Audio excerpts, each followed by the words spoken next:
Será que eu estou no caminho certo? Essa é a pergunta de US$ 1 milhão, né? Eu acho que enquanto jovens adolescentes, a gente se faz essa pergunta muito com o intuito de atingir alguns fatores externos. Então, ter uma carreira legal, ter dinheiro, sucesso, poder. Eu acho que é até natural dessa fase mais jovem a gente tentar responder essa pergunta usando os parâmetros externos. Porém, com a idade, com o autoconhecimento, é esperado que a gente faça essa pergunta, querendo entender se nós estamos vivendo a vida que a nossa alma almeja, né? Em busca do nosso eu maior, em busca de algo que realmente faça sentido para nós e não para os outros. Então, a pergunta muda um pouco de figura no decorrer da idade, mas ela continua a mesma. E é complicado, né? Porque gera até uma ansiedade, uma angústia. Será que tudo isso que eu estou entregando, todo o meu esforço, é em prol de algo que realmente faça sentido, de algo que realmente alguém vai validar, que algo vai validar, ou eu estou aqui me esforçando, me matando para nada? Gera muita angústia, né? Nos meus atendimentos com os registros, eu senti isso em alguns consulentes. Eu sei que muitas das minhas colegas de trabalho recebem muito a pergunta do qual que é a minha missão, o que que eu preciso fazer. Então eu sei que essa pergunta como um todo é uma das perguntas chaves que nos guiam durante a vida. Só que a resposta, ela é muito mais simples, principalmente se você já tem um nível de maturidade de olhar para essa pergunta, querer a resposta dela em prol do que é melhor para sua alma. Por quê? Na idade em que a gente busca essa resposta para a gente nos enquadrar em padrões externos, então, só para contextualizar, eu vou contar um pouco de como que essa pergunta se apresentou para mim. Eu vim de uma família mais simples, né, mais humilde, mas eu sempre fui muito sonhadora. Então, eu queria me mudar do bairro onde eu nasci, eu queria ter uma vida legal, eu queria viajar. Eu acho que as novelas, elas me abriram essa porta de que tinha algo maior. E é engraçado, né? Pra mim foi um caminho que funcionou muito, porque nas novelas, a minha família assistia muita novela, sempre tinha uma família rica, uma família com uma casa legal, que tinha empregados, que tinha ajuda. E aquilo, nossa, assim, foi uma porta pra mim que eu falei, cara, se alguém tem, se essa realidade se apresenta para alguém, ela pode se apresentar para mim. E foi algo que eu almejei desde sempre. Então, eu sempre fui muito ambiciosa, assim, sempre quis mais. Apesar de não entender muito bem como trilhar isso, né? Porque as novelas se apresentaram pra mim, eu ainda era uma menina. E quando eu comecei a trabalhar muito cedo, eu fazia o máximo, então eu era a primeira a entrar, eu era a última a sair, eu queria aprender, eu me dedicava à leitura, eu queria falar certo, eu queria escrever certo. Então, esses movimentos que eu tinha era em busca de ter algo que eu não tinha e que as pessoas ao meu redor também não tinham. Então, eu não tinha alguém para falar, olha, esse é o caminho. Mas tem alguns conselhos que são regras, né? Então, é através do estudo que a gente vence. E tudo que eu podia observar no caminho, eu executava. Então, eu me dedicava muito. E naquela época, essa pergunta, ela me perturbava muito, porque eu queria uma validação externa de que aquilo que eu estava fazendo faria com que eu tivesse uma vida melhor do que até então eu tinha. E por muitos anos foi assim, eu acho que até os 23, 24, toda essa minha busca era por essa validação externa de que eu estava no caminho certo. E, assim, apesar de me causar um pouco de ansiedade, eu lembro de algumas vezes conversar com alguém e falar, cara, eu queria tanto que aparecesse Deus na minha frente e falasse, olha, o que você está fazendo vai ser suficiente para você conquistar os seus objetivos. Só que essa validação não chega, né? E que bom. E aí eu acho que a partir dos 23, dos 24, eu comecei a mudar o tom dessa pergunta. E aí começou a ser mais voltado para o que eu estou fazendo faz sentido para mim? E eu comecei a ter um pouco mais de consciência de que é a partir do meu estado interno que o meu estado externo se concretiza. Então, não adianta nada eu entregar o máximo da minha alma e não ser em algo que realmente faça sentido para mim, ou que eu acredite, ou que, eu poderia ter um trabalho assim com muitas possibilidades, mas se não fosse algo que o meu coração entendesse como algo gostoso de fazer, como algo que tem valor, eu não iria prosperar o máximo possível. Então, em certo momento, né, esse segundo cenário começou a fazer sentido pra mim e E aí eu comecei a minha busca interna por mim mesma, que eu acho que a gente tá aqui pra isso, né? E nesse meu processo de autodescoberta, eu migrei de carreira 2 vezes. Eu acho que também a gente escolhe uma profissão ali muito cedo, e aí a partir desse autoconhecimento a gente consegue entender o que faz sentido, o que não faz e se realocar. Enfim. Então, eu contextualizei tudo isso pra mostrar essa jornada, né? De como essa pergunta se apresenta pra nós. E existe realmente 2 momentos na nossa vida. Claro, algumas pessoas vão chegar nesse segundo momento mais cedo, outras mais tarde, mas é um passo muito importante para o nosso autoconhecimento, para nossa maturidade. E eu quis gravar esse vídeo porque a vida ela fala com a gente, né? De forma muito mais simples do que a gente acredita. Do que a gente aprende, né, enquanto ser humano, mas ela fala, ela tem ali os seus sinais, ela consegue com muita maestria nos responder se nós estamos no caminho certo ou não. Só que a vida, ela sempre vai responder isso olhando para nossa alma. Então, não é se para o ambiente que você está, se para os seus pais, se para o mercado de trabalho você está no caminho certo. Isso aí ela não vai te responder. Mas se para o seu coração, para a missão que você escolheu executar aqui na Terra, quando decidiu reencarnar, para os seus projetos enquanto alma, aí a vida consegue te responder com toda a maestria se você está no caminho certo ou não. E como que a vida, ela traz para você essa informação? Então, tem um outro vídeo aqui no canal que pincela um pouco desses elementos, mas aqui eu vou falar de forma mais aprofundada, tá? Não com muita profundidade também, porque a ideia é uma introdução. Eu convido vocês a entenderem mais sobre esse assunto no workshop que eu vou fazer no dia 28 de março, sobre a alfabetização da alma. E aí, ali sim, vão ser horas de aprofundamento, de análise desses elementos que a vida nos traz.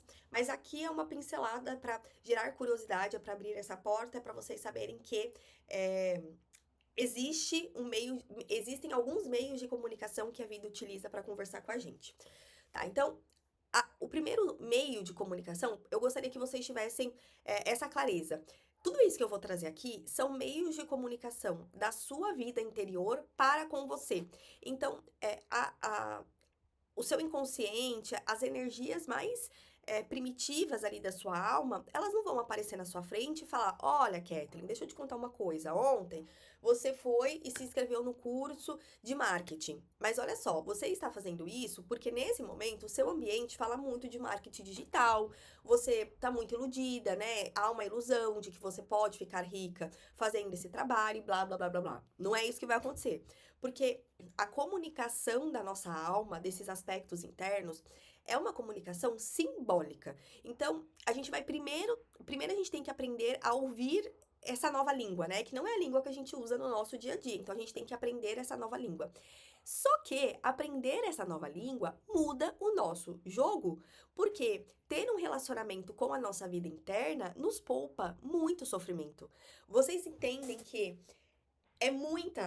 assim, poupa muita energia vocês estarem com alguma dúvida ali, buscarem um direcionamento, enfim, quererem um conselho, e aí vocês simplesmente fazerem uma oração, se conectar com você, meditar, e aí a partir disso surgir a resposta? Cara, ao invés de ficar ali batendo, eu quero fazer isso porque meu tio falou, eu quero fazer isso porque meu pai falou, e fazer, sempre pautado no externo, e quebrar a cara, e fazer de novo, e se perguntar o que tá acontecendo, tudo isso é muito custoso. E aí, quando você cria esse relacionamento, é uma informação, assim, fiel à sua alma, não tem como dar errado. E é um relacionamento, você pode desenvolvê-lo, assim como qualquer outro. Então, isso que eu vou trazer aqui são meios de comunicação que esse mundo interno tem com a nossa consciência. O primeiro deles, que pra mim, eu acho que é o mais gostoso, assim, é uma viagem, você consegue ter um direcionamento mais estruturado, com começo e meio e fim, são os sonhos. Os sonhos são mensagens do inconsciente. Pode reparar que a maior parte deles tem sim um começo, meio e fim. O que acontece é que a gente começa a ficar ansioso para fazer a interpretação, porque a gente esquece algumas coisas. E aí a gente começa a pensar no sonho, pensando no que nos esquecemos e não nas informações que temos. Mas a gente tem muita informação. Ali, a informação vem como uma história. Então, os sonhos, eles conseguem nos direcionar perfeitamente. Eles contam uma historinha E no final, normalmente é um direcionamento do inconsciente, de olha, faz isso. Quando não tem um desfecho, quando não tem um direcionamento, tu pode ter certeza que vai dar alguns dias e vai vir o sonho com o mesmo contexto, com o direcionamento que faltou no primeiro. Então, os sonhos são muito ricos. Claro, eu tô trazendo aqui inicialmente esse aspecto que tem um direcionamento, que, meu Deus, assim, é maravilhoso. Mas os sonhos também têm um aspecto de cura incrível. Então, normalmente, o sonho também ele compensa o que está faltando na nossa vida consciente. Então, se você está numa fase, por exemplo, que você está se achando a última bolacha do pacote, é muito comum que você tenha sonhos em que você se sinta pequeno, que você se sinta diminuído, que você se sinta deixado de lado. Então, tem essa função compensatória de cura da nossa psique, que já é assim riquíssimo, gente, já traz muito valor, muita clareza, assim, muito já dá uma boa limpada nos BOs que a gente cria conscientemente. Mas essa parte da mensagem é um presente. Agora, né, eu trabalhando com as redes sociais, eu recebo cada sonho. Quando eu posto alguns stories ali falando de sonhos, e aí começa, Cat, numa encruzilhada, eu recebi tal sonho. Eu fico impressionada, porque para nós, o sonho do outro é mais fácil. Então, pode ter certeza que. é, eu interpreto um sonho de outra pessoa muito mais fácil do que eu interpreto o meu, porque os sonhos eles tratam as nossas lacunas, né? Então, é natural que seja mais difícil para nós trabalharmos os nossos próprios sonhos. Mas os sonhos é muito ricos, eles são muito ricos. E o primeiro passo para desenvolver esse relacionamento e tal é anotar. Então, claro, né, tem técnicas de interpretação nesse workshop. Eu vou ensinar uma delas, mas o primeiro ponto é você anotar. Começa a pedir sonho, porque às vezes, mesmo que fique confuso ali a interpretação total, você já consegue pescar alguma coisa que te direciona. Então, é um começo. Outro meio de comunicação são os sintomas. Então, quando a gente tem alguma doença no corpo físico, o nosso corpo físico é o nosso último corpo. Então, tem muita literatura que fala que nós temos 7 corpos, entre o corpo físico, né, o material, e os corpos energéticos. Então, para chegar para um sintoma aparecer no corpo físico, é que aquilo já estava no seu campo emocional, vibracional há muito tempo. Então, um sintoma, ele representa algo emocional e espiritual. Isso não é um diagnóstico, tá? Eu não tô falando isso pra vocês acharem que esse é todo o que a doença proporciona, mas você pensar sobre o que você está sentindo pode ser um caminho. Então, o que que essa dor de garganta está querendo me dizer, né? Quais sapos eu engoli para aparecer no meu corpo físico de forma tão intensa? Por exemplo, uma outra dor, a de estômago, que é bem comum na nossa sociedade. Quais emoções eu não estou conseguindo digerir? O que que não está sendo entendido internamente, emocionalmente? Qual digestão de situação, de vida, de emoção não está sendo tranquilo? Essa reflexão, ela traz luz a muitas emoções internas. Outra doença comum, dor no joelho. Dor no joelho é muita falta de flexibilidade. Então, quais situações você não está conseguindo flexibilizar? Se ajoelhar perante a vida, né? Respeitar que tem algo maior que você. Viver esse fluxo com mais leveza. Então, esse sintoma, um exemplo, é muito comum homens terem dores nas costas, principalmente na lombar. E é uma dor relacionada à insegurança financeira. Então, às vezes, a gente fica ali tomando remédio, fisioterapia, só que só isso não vai resolver, porque é reflexo de uma insegurança em um outro campo, que não é o físico. Então, os sintomas, eles falam diretamente, eles dão sinais sobre o direcionamento da nossa vida. A intuição cumpre outro papel. A intuição é o nosso sexto sentido, né? Então, é uma forma desse mundo interno falar com a gente. O problema é que, às vezes, a gente tem tanto barulho mental que a gente não consegue discernir. Só que é um caminho também, é um relacionamento, é você pedir por uma intuição. Normalmente, porque um outro meio de comunicação dessa vida interna é a sincronicidade, que é quando um evento externo encontra um evento interno sem explicação. Então, eu tô pensando em alguém, essa pessoa me liga. Eu tô pensando que eu preciso resolver, sei lá, um problema com a minha mãe, e aí do nada eu olho e aparece um livro específico sobre isso. Normalmente, a gente recebe uma intuição e depois ela é afirmada com uma sincronicidade. Só que esses movimentos, eles precisam de atenção, a gente precisa confiar que eles vão aparecer. A gente precisa também aquietar um pouco o barulho da nossa mente para a gente conseguir observar isso no nosso dia a dia. Só que o primeiro passo é sempre a intenção. Eu, no meu processo, eu fui muito honesta comigo mesma. Então, olha, é, eu não sei ainda calar a minha mente. Eu ainda não sei trilhar esse caminho, mas eu quero aprender, me ajuda. E aí sempre aparecia um livro, sempre aparecia uma meditação, um novo jeito de sentir o corpo, de sentir as coisas ao meu redor. Eu fui muito honesta e aí eu acho que a vida foi me ajudando, sabe? Me dando ferramentas e eu fui ficando mais confiante em usar essas ferramentas e foram aparecendo outras, e aí eu fui ficando mais intuitiva. Então, hoje muitas das ferramentas que eu utilizo para ficar consciente do meu corpo, para acalmar minha mente, já são coisas que me veio internamente. Não foi mais eu fui buscar em um livro. Eu comecei a trocar o que inicialmente eu usava, porque eu aprendi em certa literatura para algo que o meu coração pediu. Mas foi um caminho, né? Eu tô nessa há anos. Então, eu acho que o primeiro passo é sempre a gente ter o desejo e conversar com a gente, com esse consciente, com esse mundo interno. Olha, eu não sei, eu tô aprendendo, eu sinto medo. Se abrir para essa comunicação, eu acho que é o primeiro passo. Então, a sincronicidade, a intuição, normalmente a sincronicidade confirma essa intuição. Desculpa. E são dois caminhos ali que nos ajudam a validar esse caminho interno. Outros pontos importantes, os sinais. Então, para mim, esses sinais, eles aparecem muito na minha casa. É, para mim, e isso eu não li em nenhum lugar, assim, é vozes da minha cabeça, mas que tem muito valor.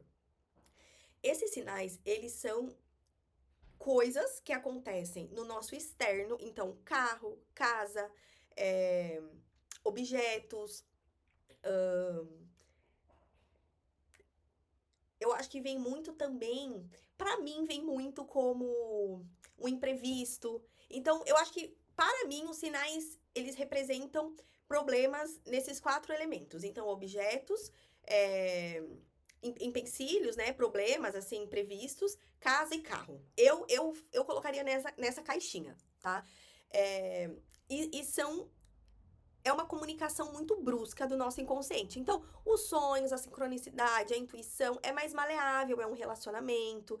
Só que as doenças, né, os sintomas e os sinais já não são tão maleáveis assim. É mais quando já tá no limite. Então, olha, eu tentei falar contigo antes, não deu certo, né? Tu não ouviu. Então, eu estou aparecendo em movimentos mais problemáticos. Então, eu acho que eles ficam ali por último. Eles só vão dar as caras quando outras comunicações não foram efetivas.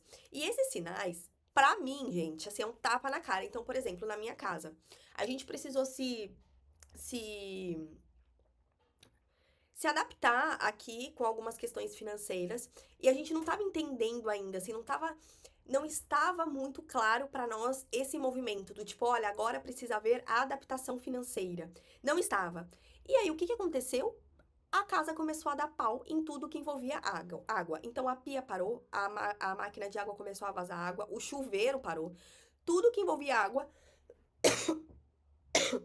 desculpa, deu pau. Qual que é a representação disso? O fluxo de prosperidade ele estava sendo impedido por uma falta de leitura nossa, que agora olhando para trás era óbvio que aqueles movimentos financeiros precisavam ser feitos. Então, foi tão bruto assim que na hora eu falei, cara, tem alguma coisa aqui? Porque na mesma semana, vários elementos da minha casa que envolviam água deu problema. Foi muito rápido. E aí eu logo me toquei.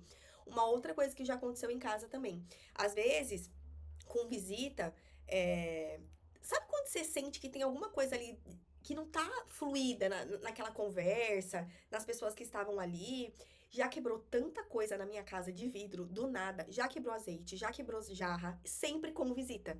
Então é a casa se defendendo daquela energia. Ai, desculpa, minha garganta tá seca. E esse negócio da casa se defender é super positivo, só que assusta, né? Outra coisa, a gente se cortar. Então, eu tô aqui lavando louça e pensando se eu devo ou não fazer aquela coisa. Um corte. Já é um sinal. Então, esses sinais, eles são extremamente importantes também, assim, direcionativos, é que eles são mais brutos, então nos assustam um pouco. Eu tô até olhando aqui a minha cola. Eu trouxe tudo que eu percebo como meios de comunicação do inconsciente. No workshop que eu vou fazer, eu vou trabalhar eles com mais detalhes. A ideia é ensinar vocês a ler a vida de vocês através desses sinais, porque acreditem, a vida, ela fala se o que você está fazendo respeita de fato o projeto maior da sua alma. Só que a gente esqueceu como ler, a gente não aprendeu. É, não é comum hoje a gente ler sobre isso, tentar entender esse mundo simbólico. Então, fazer esse workshop é um convite a essa reconexão com você mesmo, tá? As informações do workshop estão aqui embaixo. Se inscreva no canal, me conta o que você achou do vídeo.